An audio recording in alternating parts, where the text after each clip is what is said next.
చేసి ఎంత ఏంటి అధ్యక్ష నారా చంద్రబాబు నాయుడు గారు ఒక్కొక్క శాఖని సరిదిద్దడానికి ఒక్కొక్క శాఖ మీటింగ్ పెడితే 5 గంటలు పడుతుంది అధ్యక్ష. 5 గంటలు పడుతుంది ఈయన చేసిన అరాచకానికి.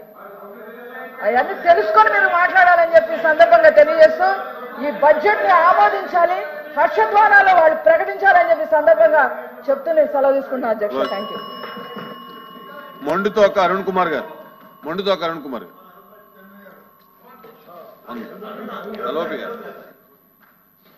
అధ్యక్ష, చీఫ్ విప్ గారు మాట్లాడినప్పుడు 2-3 సార్లు నా పేరు తీసుకున్నారు. ఆ రోజు నేను మున్సిపల్ ఎడ్యుకేషన్ మినిస్టర్ హోల్డ్ చేస్తున్నప్పుడు అమరావతి మాట్లాడినప్పుడు అందుకని ఆ విషయాన్ని 1 నిమిషంలో క్లారిఫై చేద్దామని చెప్పి నేను పడినాను అధ్యక్ష. వారు చెప్పింది 10,000 కోట్ల రూపాయలు అప్పుడు ఖర్చు పెట్టామన్నారు. అది వాస్తవ విరుద్ధం అధ్యక్ష. ఆ రోజుకి ఆ ప్రభుత్వం ఖర్చు పెట్టింది 6,000 కోట్లు మాత్రమే. ఆ రోజుకి 6,000 కోట్లలోనూ 2,000 కోట్లు బాండ్స్ రూపంలో తీసుకొచ్చారు. బడ్జెట్ నుంచి ఖర్చు పెట్టింది, ప్రభుత్వం ఖర్చు పెట్టింది 2,000 కోట్లు, 2,000 కోట్లు ఇంకా అప్పుతో తెచ్చారు. అది పక్కన పెడితే అధ్యక్ష, 3 రాజధానులు పన్ను తగ్గిస్తాను. 3 రాజధానులు అనేది మా ప్రభుత్వ విధానం అధ్యక్ష.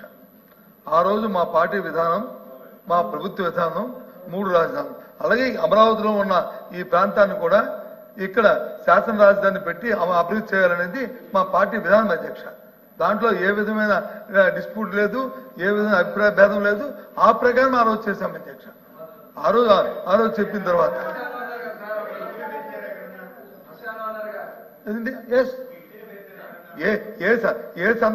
ఏ సందర్భంలో అన్నామని చెప్తాను అధ్యక్ష.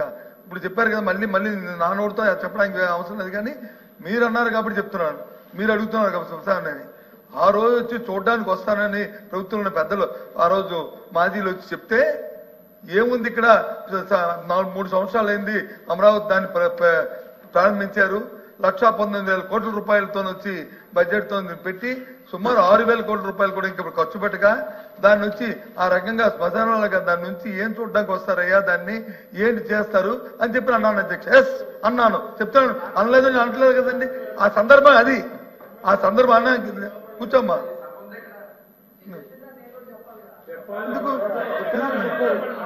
మీరు చెప్పింది మీరు నా పేరు ఎత్తపోతే నేను చెప్పేవాడిని కాదు. నేను అసలు కూర్చోండి, నాకు సంబంధం లేని విషయం నేను ఎందుకు చెప్తాను. మీ ఇష్టం, మీరేం మాట్లాడుకుని మీ ఎల్ఓపీ గారికి మీది మీ చీఫ్ విప్ గారికి మీకు ఉన్న హక్కుతో మీరు మాట్లాడతారు. అదే అధ్యక్ష. కాబట్టి దయచేసి ఆ రోజు సందర్భం ఏంటంటే, ఆ రోజు అప్పుడున్న సందర్భంలోనూ యుద్ధాంశం అని చెప్పారు. ఏదైతే ఇల్లీగల్ గా ఉన్న కన్స్ట్రక్షన్స్ ఏవవుతున్నాయో వాటిని కూలడం జరిగింది తప్ప లీగల్ గా ఉన్నదాన్ని ప్రభుత్వం వచ్చి ఎప్పుడు కూడా ఏది కూడా కూల్చదు అధ్యక్ష.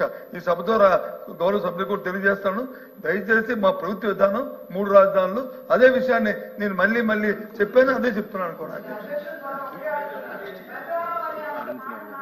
అవసరం ఏంటి, అక్కడ ఉన్న వాళ్ళందరూ ఏంటి, మీరు ఆ మాట అన్నందుకు మీరు ఏమైనా కాటి కాపరా దానికి? కేబినెట్ సమావేశాలు నిర్వహించారు అంటే మీరు శ్మశాన వాటికలో కేబినెట్ సమావేశాలు నిర్వహించారా? నేను అవి కూడా చదువుతాను అధ్యక్ష. ఎప్పుడెప్పుడు కేబినెట్ సమావేశాలు నేను ఇచ్చేశారు? 10/6/2019, 19/7/2019, 3/9/2019, 16/10/2019 కేబినెట్ సమావేశాలు నిర్వహించుకొని ఆ అసెంబ్లీ అక్కడనే ఉంది, సెక్రటేరియట్ అక్కడే ఉంది. చక్కగా మేము కట్టిస్తే శుభ్రంగా అందులో పరిపాలన చేయాల్సింది పోయి విధ్వంసం చేశారు అందులో కూర్చొని. పైగా మీరు శ్మశానం అని దాంతో పోల్చారు. మీరు శ్మశానం దాంతో పోల్చి 5 ఏళ్ళు అక్కడనే కూర్చున్నారు మీరు. విషయం ఏంటంటే, మీరు పెట్టిన ప్రతి బిల్డింగ్ కూడా అది తాత్కాలికమని చెప్పిన మాట మర్చిపోయినట్టుకున్నారు. తాత్కాలికంగా ఒక అద్దెని తీసుకుని లేకపోతే ఒక టెంపరీ కన్స్ట్రక్షన్ వేసి అందులో చేసుకుని ఆ కార్యక్రమాలు వచ్చి పెద్దగా గొప్పగా చెప్పుకుంటారు అధ్యక్ష. అది అదే ఏ రకంగా అధ్యక్ష. ఈ రోజు ఇక్కడ ఉన్న ఈ రోజు ఇక్కడ హౌస్ ఇది పర్మనెంట్ కాదు కదా అధ్యక్ష. మీ ఉద్దేశంలోను ఇది టెంపరీ కదా అధ్యక్ష. ఈ టెంపరీ దానికి ఎంత ఖర్చు పెట్టాము అధ్యక్ష?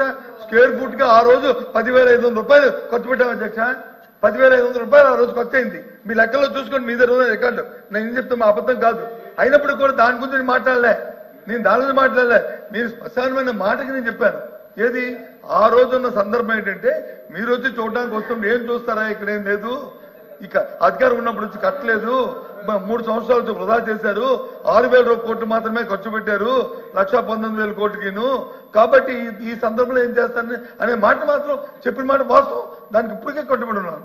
నేను కట్టుబడి లేదే, నేనేం కాదనలేదు, నేను అనలేదు, నేను మీరు తప్పు చెప్తాను నేను అనలేదే, అదే చెప్పాను నేను. మంత్రి గారు. అధ్యక్ష, అందరిలో కొద్ది సీనియర్ సభ్యులు చాలాసార్లు మంత్రులు చేశారు, కొద్దిగా అనుభవం ఉన్న వ్యక్తి. మేము అనేమంటామంటే ఇప్పుడు కూడా అంటే ఎలాగ తప్పు చెప్పాలనేది వాళ్ళు ఆలోచన చేసి తప్పులు చెప్పడం వాళ్ళు అలవాటు. ఎప్పుడు కూడా అధ్యక్ష ఇది తాత్కాలికమైనటువంటి శాసనసభ కానీ శాసన మండలి కానీ సెక్రటేరియట్ని కానీ ఎప్పుడు మేము అనలేదు అధ్యక్ష. మీరు ఎప్పుడు కూడా మీరు ఏ రికార్డు మీరు తీసుకున్నా సరే మేము ఏం చెప్పాం అధ్యక్ష ఏం చెప్పామంటే ఇది ట్రాన్సిస్ట్ అంటే మనం పెర్మనెంట్ గా కట్టేలోపు ఇది వాడుకుంటామని చెప్పాము తప్ప ఇది తాత్కాలికమైన పదం ఎక్కడ కూడా రాలేదు అధ్యక్ష. నెంబర్ 1 అధ్యక్ష. నెంబర్ 2 అంత పెద్ద మనిషి శ్మశానం అని ఎందుకు అన్నారంటే మరి ఆయన విజ్ఞతకు వదలొచ్చు. కానీ ఆ రోజుకి ఏదైతే కొత్త ప్రభుత్వం ఏర్పడిందో ఆ రోజు ఇదే శాసనసభలో సమావేశాలు నిర్వహించారు, ఇదే శాసన మండలిలో సమావేశాలు నిర్వహించారు. మేము కట్టినటువంటి సచివాలయంలోనే కేబినెట్ సమావేశాలు పెట్టి పరిపాలన చేశారు. మరి ఇన్ని జరిగిన తర్వాత అటువంటి వ్యక్తి ఆ మాట అన్నం తప్పని చెప్పాం అధ్యక్ష. రెండవది, ఆ రోజు నేను కూడా శాసనసభలో ఉన్నాను. గౌరవ ప్రతిపక్ష నాయకులు గారు ఆ రోజు మున్సిపల్ అడ్మినిస్ట్రేషన్ మినిస్టర్గా ఉన్నారు. ఇది డే 1 నుంచి చంద్రబాబు నాయుడు గారు ఒక సామాజిక వర్గం గురించి ఇక్కడ సచివాలయం, ఇక్కడ అమరావతికి రాజధాని ఏర్పాటు చేశారు. రాష్ట్రంలో వచ్చిన డబ్బంతా ఇక్కడే ఖర్చు పెట్టేస్తున్నారు, రాష్ట్రంలో ఎక్కడ కూడా అభివృద్ధి జరగడం లేదని ప్రతి ఒక్కరు అదే మాట్లాడారు అధ్యక్ష. మేము అనేది వాళ్ళు ఆలోచన చేసి తప్పులు చెప్పడం వాళ్ళ అలవాటు. ఎప్పుడు కూడా అధ్యక్ష ఇది తాత్కాలికమైనటువంటి శాసనసభ కానీ శాసన మండలి కానీ సెక్రటేరియట్ని కానీ ఎప్పుడు మేము అనలేదు అధ్యక్ష.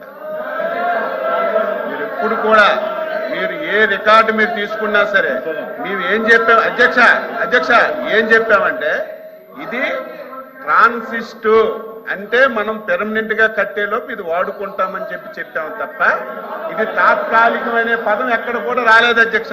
నెంబర్ 1 అధ్యక్ష. నెంబర్ 2 అంత పెద్ద మనిషి శ్మశానం అని ఎందుకు అన్నారంటే మరి ఆయన విజ్ఞతకు వదలొచ్చు. కానీ ఆ రోజుకి ఏదైతే కొత్త ప్రభుత్వం ఏర్పడిందో ఆ రోజు ఇదే శాసనసభలో సమావేశాలు నిర్వహించారు, ఇదే శాసన మండలిలో సమావేశాలు నిర్వహించారు. మేము కట్టినటువంటి సచివాలయంలోనే కేబినెట్ సమావేశాలు పెట్టి పరిపాలన చేశారు. మరి ఇన్ని జరిగిన తర్వాత అటువంటి వ్యక్తి ఆ మాట అన్నం తప్పని చెప్పాం అధ్యక్ష. రెండవది, ఆ రోజు నేను కూడా శాసనసభలో ఉన్నాను. గౌరవ ప్రతిపక్ష నాయకులు గారు ఆ రోజు మున్సిపల్ అడ్మినిస్ట్రేషన్ మినిస్టర్గా ఉన్నారు. ఇది డే 1 నుంచి చంద్రబాబు నాయుడు గారు ఒక సామాజిక వర్గం గురించి ఇక్కడ సచివాలయం, ఇక్కడ అమరావతికి రాజధాని ఏర్పాటు చేశారు. రాష్ట్రంలో వచ్చిన డబ్బంతా ఇక్కడే ఖర్చు పెట్టేస్తున్నారు, రాష్ట్రంలో ఎక్కడ కూడా అభివృద్ధి జరగడం లేదని ప్రతి ఒక్కరు అదే మాట్లాడారు అధ్యక్ష. మేము